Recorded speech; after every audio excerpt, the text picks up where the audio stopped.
রাজধানীর উত্তরায় বিজিএমএ ভবনে নবায়নযোগ্য বিদ্যুৎ উৎপাদন নিয়ে আয়োজিত সেমিনারে বিদ্যুৎ ও জ্বালানি উপদেষ্টা ফজল কবির খান বলেন, আইএমএফের অনেক চাপ সত্ত্বেও গত 6 মাসে বিদ্যুতের দাম বাড়ানো হয়নি। তিনি জানান, ব্যাপক দুর্নীতি হয়েছে বিদ্যুৎ খাতে, ভর্তুকি রয়েছে প্রায় 42,000 কোটি টাকা। ইটকল একটা আনএম্বিশিয়াস অর্গানাইজেশনে পরিণত হয়েছে। আজকে যে লক্ষ্যমাত্রা 300 মেগাওয়াট, আজকাল পৃথিবীতে কোথাও 100 মেগাওয়াটের লক্ষ্যমাত্রা নির্ধারিত হয় না। আজকাল সব জায়গাতে এটা লক্ষ্যমাত্রা নির্ধারিত হয় হাজার হাজার মেগাওয়াটে।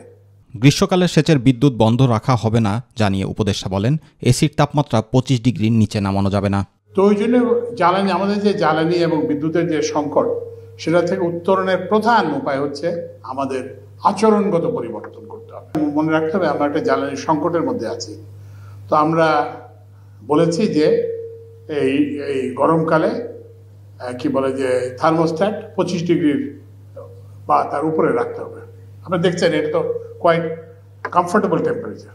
এদিকে রাজধানীতে 13তম জাকাত ফেয়ারে যোগ দিয়ে বাণিজ্য উপদেষ্টা এসকে বশিরউদ্দিন বলেন, দারিদ্র্য বিমোচনে জাকাত ভূমিকা পালন করবে। বৈষম্যের মূলোৎপাটনে সম্পদের সুষম বন্টন প্রয়োজন বলেও জানান উপদেষ্টা।